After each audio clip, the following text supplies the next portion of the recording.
So we had a class on the, I believe it was the 19th, Saturday, and there were some people that were awfully frustrated by a man who came in with a statement, "Could it be?" And I would like to take the time to capitalize on how important what our brother Joseph was sharing with us, because a lot of people, it went over their heads, and I've had some more time to reflect upon the questions that he was posing and the importance of asking questions versus making statements. The onus of probandi always falls upon the one who makes a statement. And by making a statement, you create controversy for which the ministerial administrator has the authority to administer, okay? And this isn't going to be a very long video because my battery's about to die. And again, I made a statement, so now I've got to prove that my battery's about to die. Well, here I'm at 15%, so here in about 5 minutes, it's just going to fall off the map, 10 minutes or so. And that'll be your empirical proof that my battery's dying, right? So I made a statement there that my battery's dying. And now I have an obligation. The onus of probandi falls back on me to prove it. And what he was making a very valid point about was you can't be a name. Can you be a name? I'm led to believe that you cannot be a name. And I want you to pay particular attention to the way that I address it. Instead of making a statement, I'm led to believe, belief being the lack of knowledge, not making a statement. I'm led to believe that you can't be a name. Can I be the name? I'm led to believe that you need or want me to be a thing so you have jurisdiction. I'm led to believe you're looking for me to make a statement so I can create the controversy between plaintiff and co-plaintiff, because there really isn't a defendant. And so could it be that you need me to be a thing? Because remember, the only jurisdictional issue becomes whether or not you're a thing. Because if you're not a thing and you are a man, they have no jurisdiction over man. They only have jurisdiction over corporations, things, property. But if you're a man, you don't rightfully qualify to be in that venue, in that jurisdiction, okay, in maritime admiralty jurisdiction. So where's the remedy? Where do we find resolve? Well, quite simply, if we have a right to face our accuser as a man, and I can't clearly be the name, is the claimant here today so that I may provide remedy? That's equity. That's I as a man saying, if there's a claimant in this building that has been caused harm by me, by either my ignorance or blatant negligence or willful act, please let them come forward today so that I may provide remedy. It's one of the things that most people miss. We want to identify the claimant, right? Well, the state is a figment of man's imagination, so there is no claimant. But I don't dare state that fact, because then the onus of probandi comes back on me. Rather, I ask the question, is the claimant here today prepared to testify with firsthand knowledge under the pains and penalties of perjury, bringing forward a claim that is independently bonded, should he cause I as a man harm? I am simply here to provide remedy, for there are no facts in dispute. I waive no benefits, or I waive all benefits without God. So could it be there's no claimant? Could it be that the prosecutor is participating in identity theft? Could it be that there actually is a falsified record or claim being made by the DA in order to unjustly enrich themselves? Could it be that without a victim, there could be no crime?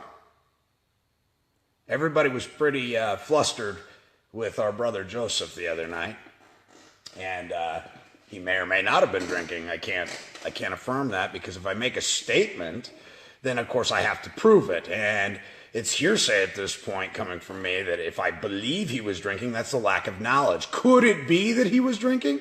Perhaps. Can I make that statement and affirm it? No, I can't. And to make that statement, then the onus of probandi falls back on me. And if I can't prove that claim, guess what? I owe Joseph something because I made a claim, which could be perceived as slander or defamation of character, right? And the only thing we got in this world is our word, and our word is our bond. And character is very, very, very important. Character is it's a property trait, okay? It's something of value. To diminish someone's character brings down the value, right? And that causes harm by way of slander and defamation. So it's a trespass, yes? So whether or not he was drinking should always be posed in a question versus a statement. Could it be that Joseph was under the influence of spirits the other night? Perhaps. Perhaps. Could it be? But who am I to say? Because I have no firsthand knowledge of the fact, right? I just wanted to touch base on that because it's so important what Joseph was saying, even in the equity class that we had on the 19th. And I think everybody should have an opportunity to capitalize on that. When making statements, the onus of probandi goes from the plaintiff to you as the co-plaintiff. The prosecutor acting as the beneficiary in the trust, the resulting trust or the constructive trust that has been created by the charges being brought up. Now, with all obligations being the obligations of the United States, which I can affirm that because it's in their own literature, their literature, ladies and gentlemen, in the commercial world, in commercial realm, how am I to pay?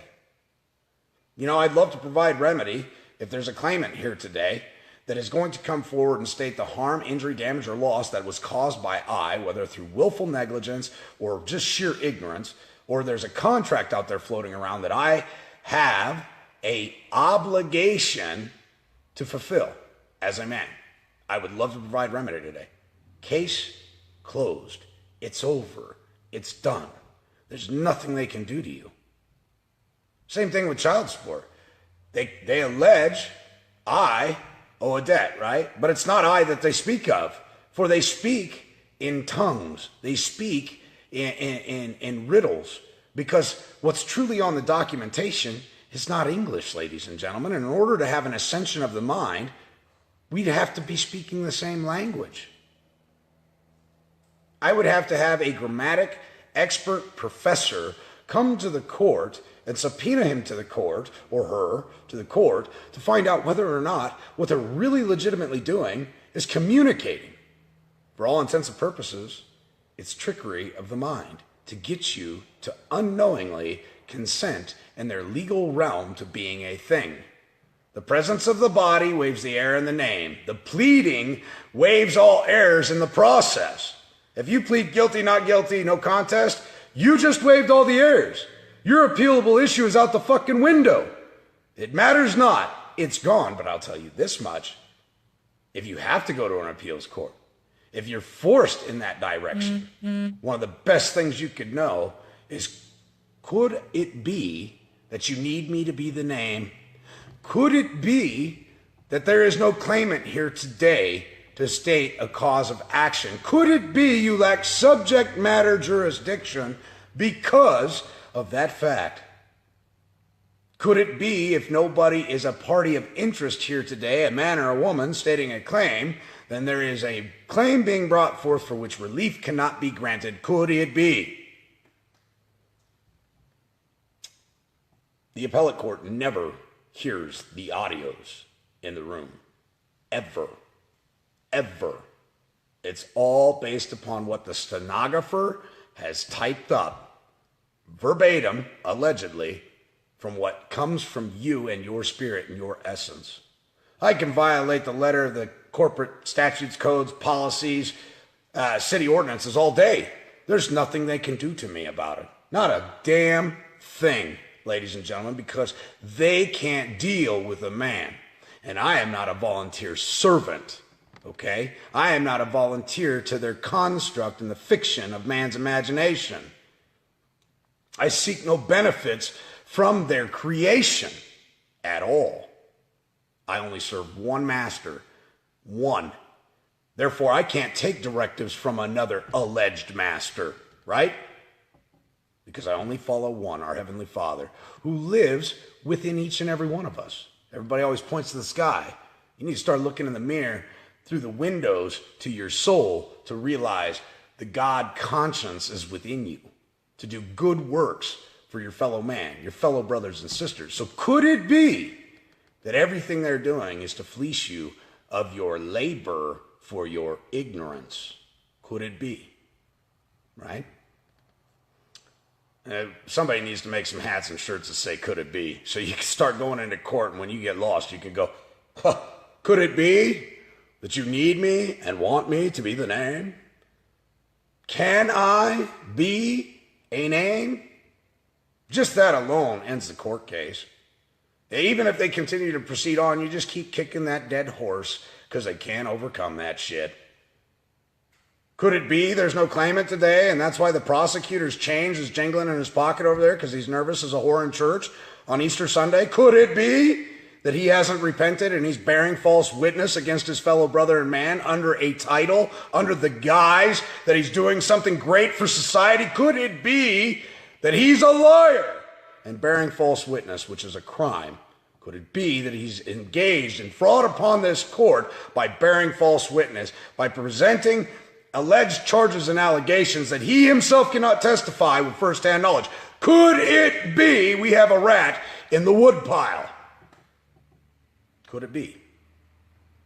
So for those of you that joined me in class the other day, that was a very, very, very special moment with Joseph that I think went over a lot of people's heads and that weren't quite ready for it, because it works all the time. Now remember, if you have accepted an attorney by your silence and acquiescence when they say, are you going to waive your right to an attorney? I waive no rights at all. And I waive all benefits without God.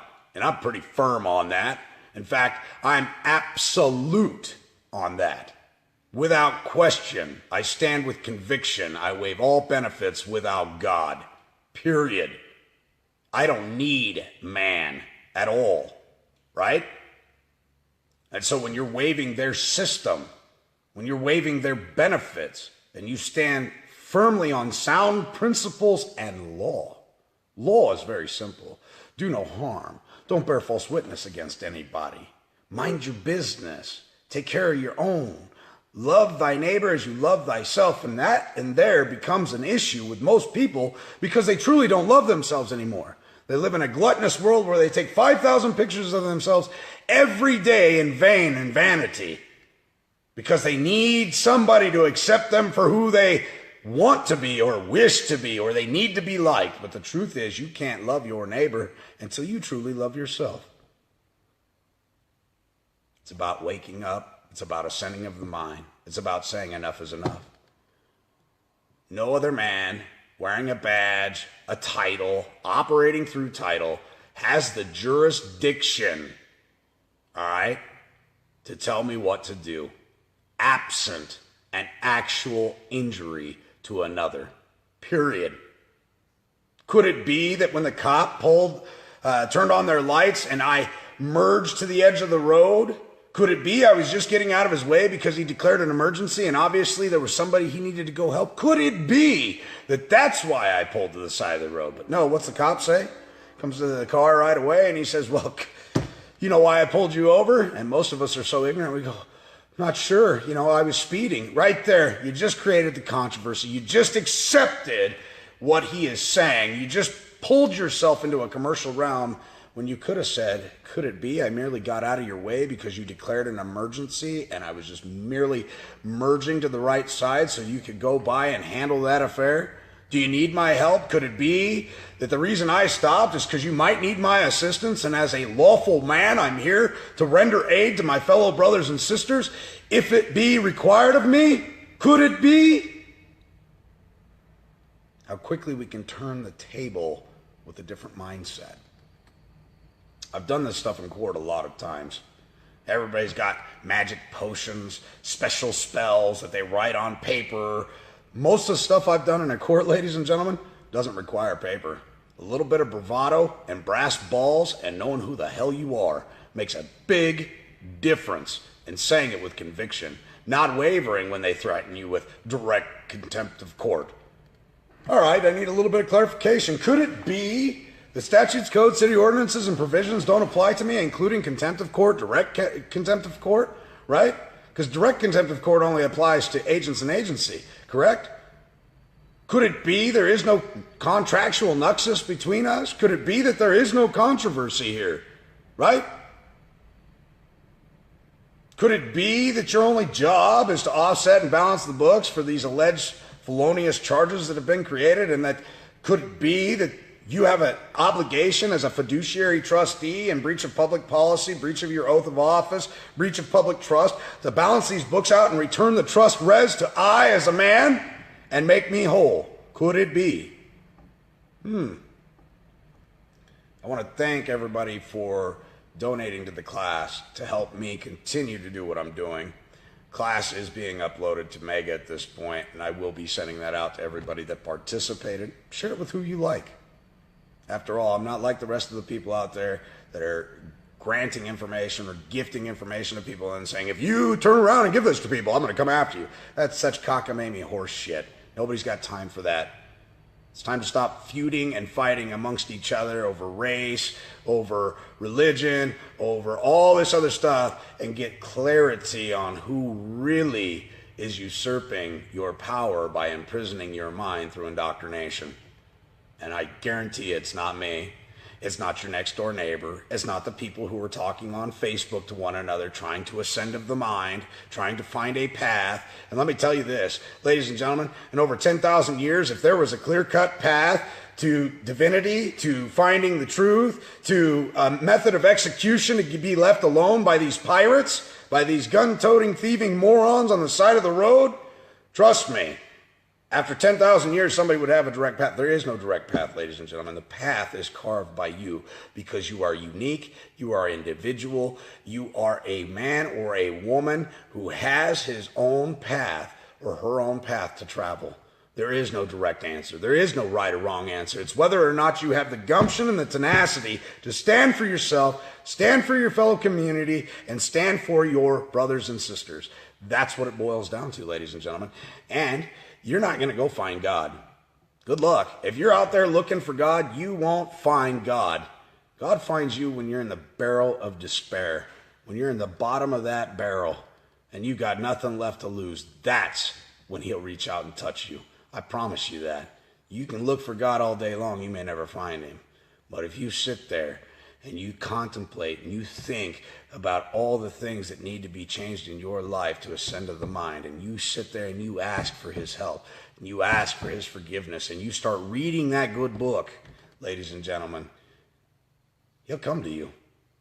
In the time of your greatest darkness, and he'll tell you, don't leave my side. Trust in me.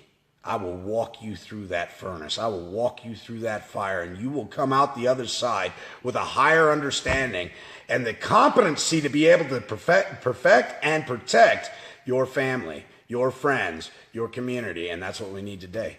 In this day and age, through such trying times when the deception is beyond all belief, when the computer screens and the news media and the radio stations are all throwing propaganda down your throat, and yet we deny our brothers and sisters who have firsthand knowledge of what's really going on because, well, I heard on the news media, that guy's a sovereign citizen. Oh, I read in the paper, he was arrested. He's definitely guilty. The cops would never break the law. In fact, they're there to hold the law. They're there to uphold the law, ladies and gentlemen. So the second that man got arrested, we know he was guilty of something. Get rid of that propaganda in your mind. Let it leave your head and start looking at things rationally, practically, and know for a fact, let's go with this one. Could it be that statutes, codes, city ordinances don't apply to you? Start asking questions. Start asking questions. These people are supposed to be all-knowing, all-powerful, supposed to be administering the grace of God. So why not just ask them a question instead of making a statement? Make them testify for you and see how quickly the game changes. Could it be you need me to be the name? Well, no, you either are the name or you're not. I'm either going to issue a warrant for this person's arrest. Well, person, could it be that a person is a dead entity? Could it be? Right? And we just keep asking questions. You're going to issue a warrant, right, for a person. Could it be that a person is a dead entity? Could it be that that's the reason you issue a summons, is to conjure the dead? Could it be? I'm not the man or woman you seek? Could it be? Are you looking for a man or woman? Could it be that you're not looking for a man or woman? Could it be that dissimilar things should not be joined, and that could it be that similar is not same? Although my Christian appellation appears to be like that, it's not like that. And because similar is not the same by any sense or means of the word, could it be that you have made an egregious mistake? A forgivable one, no doubt. But could it be? So thanks for joining me in class the other day. Thanks again, Joseph. I really enjoyed the commentary. I know a lot of people were upset. And I'm going to continue to do videos on equity, because equity, when you need to make a claim as a man or a woman, equity is where you're going to find your relief. Not in the commercial courts, not in the commercial side of the venue. Equity, where what should be done shall be done, and where you must come with clean hands, which means you must provide notice and opportunity. You must create the correspondence along with the supporting evidence and make the claim in a true bill due and owing, a bill in equity, which is an itemized list of everything, all right? Followed by your private administrative process. Is it your intent not to pay this true bill due and owing? Because once they fail to respond to that, now it becomes a trespass causing I harm by way of a debt. Because that true bill due and owing now becomes a debt due and owing, right? And it's a trespass. So thanks again for joining me, and I'll leave you with this. Could it be that everything you've ever been taught in your life is a lie? Could it be?